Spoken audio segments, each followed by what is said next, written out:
მოგესალმებით მეგობრებო, როგორ ხართ?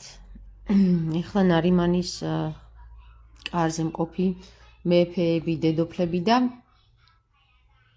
კუები და კოშკები და რა ქვია მაგათ ცხენები უნდა გავაფრთხილო ერთ რამეში.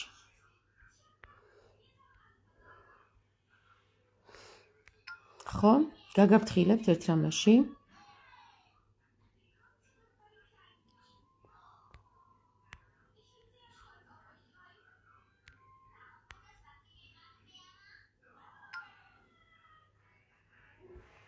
ესე იგი ვიღაცა ესეთი Facebook-ზე მყოფი ბაგრატიონი ნარიმანი ცისანი თუ რაღაც ესეთი მსგავსი სახელი აქვს. ნარიმანის სახელით მწერს რა, რომ ენას ამოგაგლიჯავო, გაჩერდიო შენო, არც მეფე ხარო და არც რიდოფალიო და საერთოდ რა გინდა როლაპარაკობო რა და მინდა გაგაფრთხილოთ რა. აქამდე თუ ვერ გაიგეთ ნარიმანის წარმომადგენლებო, რომელიც მეფის გვერდით დგომას ლამობთ, ხომ? ახლა გეტყვით რა. თქვენ რომ ოდნავ გონიერები ყოფილიყავით, ხო? მეფობანას და დედოფლობანას კი არ დაიწყებდით მანდ ცხენობანას და კოშკობანას. არამედ პაიკობანას დაიწყებდით მანდ. და ერთმანეთს კი არ შეეცილებოდით მეფობაში და დედოფლობაში და პოზიციებში, არამედ პაიკივით დადგებოდით წინა პლანზე, რომ შემდეგ შეგძლებოდათ გაცოცხლება.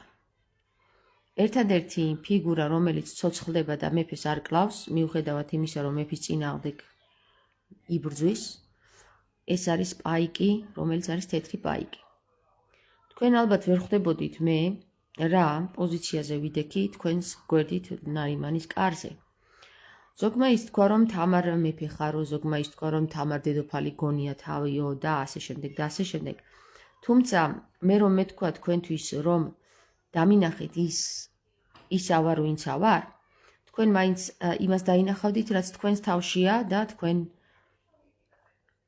გინდათ რომ დაინახოთ. ამიტომ სულ ერთია იქ მე რა გავაჟღერი და რა ვთქვი და როგორი მარჯვენით დავგისვით კითხვები და როგორი მარჯვენით ვცდილობდი რომ თქვენთვის გამეგებინებინა და სიბნელიდან გამომეყვანეთ, თქვენ მაინც ვერ მოახერხეთ იმის დანახვა, თუ მე რა პოზიცია მეჭირა. პირველი პაიკი ვარ, რომელიც გავიდა დამკაში. მაშასადამე მას შეუძლია გაცოცხლდეს და იქცეს იმად, რაც უნდა რომ იყოს. მე გეტყვით ერთ რამეს რა. პირდაპირ მნიშვნელობით თქვენ თუ ამ პარტავნებას დაამარცხებდით და მეფის წინააღმდეგ გაიმართებოდით, როგორც თქვენ უწოდებთ ნარიმანს მეფეს და რომელი მეფეც უძლური იქნებოდა ამ პაიკის წინაშე, რომელი პაიკიც მის გვერდით დადგებოდა, თუმცა მის მოწინააღმდეგეს როლს ითამაშებდა, ეს იქნებოდა ის პაიკი, რომელიც გაცოცხლდებოდა თამაშში და აიღებდა იმ პოზიციას, რომელი პოზიციაც მას სურდა. მაშასადამე მეგობრებო, თქვენი ასეთი არაგონივრული ვითომ მეფის გვერდში დგომა და მისი დაცვა იყო აბსოლუტურად ცდარი.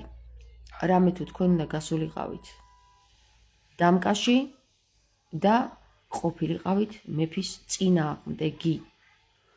ამიტომ ცდილობდა ნარიმანი, რომ თქვენთვის ეთქვათ, მე რასაც ვამბობ, ყველაფერს უნდა მიჯერებთ.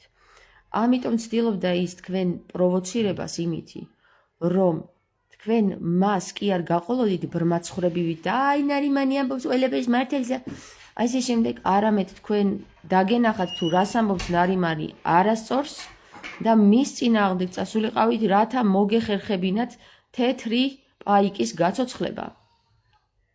თქვენ ამას ვერ მიხვდით მეგობრებო, სამწუხაროდ. და ვერც მაგისი გონი გეყოთ, რომ ვინმეს თავი წარმოგედგინათ ზუსტად იმ პაიკად, რომელი პაიკიც იბრძვის მეფის წინააღმდეგ, თუმცა მის გვერდით დგება. აი ეს არის მეგობრებო ყველაფერი საინტერესო თამაში, რომელიც ვერ გაიგეთ თქვენ თუ რა თამაში მიმდინარეობდა თამაშში და ახლა შემიძლია გაგიცხადოთ რამე თუ თქვენ არასწორ პოზიციაზე იდექით. ვერც ერთი თქვენგანი ვერ გავიდა დამკის ბოლოს და ვერ დადგა იქ, სადაც საჭირო იყო, რასაც მოითხოვდა თვით ნარიმანი. და ეს იყო ის მიზეზი, თუ რატომ მოითხოვდა ის თქვენგან ყურადღება მიგექციათ იმ წინადადებებისთვის, რომელიც წინადადებებიც მან დაგიწერა თქვენ აბსოლუტურად ამოყირავებულ პოზიციაში, ვიდრე ამბობდა ქრისტე. თუმცა ეს თქვენს გონივრულობას აღემატებოდა და ვერ მიხვდით, რომ მის წინააღმდეგ უნდა გებრძოლათ და არა მის გვერდით უნდა გარიყავით. რამე თუ პირდაპირ მნიშვნელობით ნარიმანმა თქვენ დაგანახათ ანტიქრისტეს ენით ილაპარაკა, თუმცა თქვენ მას გვერდით დაუდექით. ახლა მეგობრებო,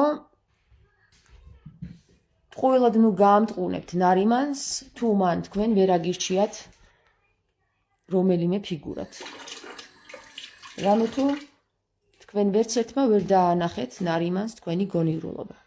მე ამას ვცდილობდი ნებისმიერი თქვენ იქ ნარიმანის კარზე მდგომი ხალხისთვის ამეხსნა, მაგრამ სამწუხაროდ ყველა თავისი სიმართლით არის დაბრმავებული და სხვას არ უსმენს. და რადგან თქვენ ყრუ და ბრმანი იყავით, არ გამოდგებით არც ერთ ფიგურად. სამწუხაროდ. თამაში დაიხურა, აბრამ დახურა თამაში და ყველა ერთ ქვაბში მოექცა.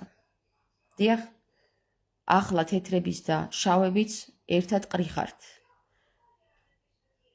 გესმით, რა ხდება? ხო, ერთ ქვაბში ყრიხართ. ხო, როდესაც თამაშს დახურავ, იქ ყველა ფიგურა ყრია. ვერც ერთმა ვერ მოახერხა გაცოცხლება. იმიტომ რომ არ უნდოდა თავმდაბლობის გამოჩენა და იმის გააზრება, რომ პაიკი არის ყველაზე ძლიერი ფიგურა ჭადრაკში, რომელსაც შეუძლია მეორე მოსვლა მოიპოვოს. ახლა ყველამ თქვენს გულებში ჩაიხედეთ, მეფეებო და დედოფლებო, ნარიმანის კარზე მდგომო მებრძოლებოდა, ცხენებოდა, კოშკებოდა, კუებო და ახალი თამაში დაიწყეთ. ეს თამაში დასრულდა მეგობრებო, ახლა უკვე აპოკალიფსი დაიწყო და გილოცავთ. შესაძლებელია პაიკმა მოინდომოს დედოფლობა, მაგრამ თქვენ არ იცით რას მოინდომებს ის პაიკი, რომელიც გაცოცხლდა. ამიტომ დაელოდეთ მოვლენებს მეგობრებო, დაელოდეთ. კოცნეთ და გეხვიეთ. აბა თქვენ იცით. დიახ მეგობრებო, აი ასე უნდა თამაში.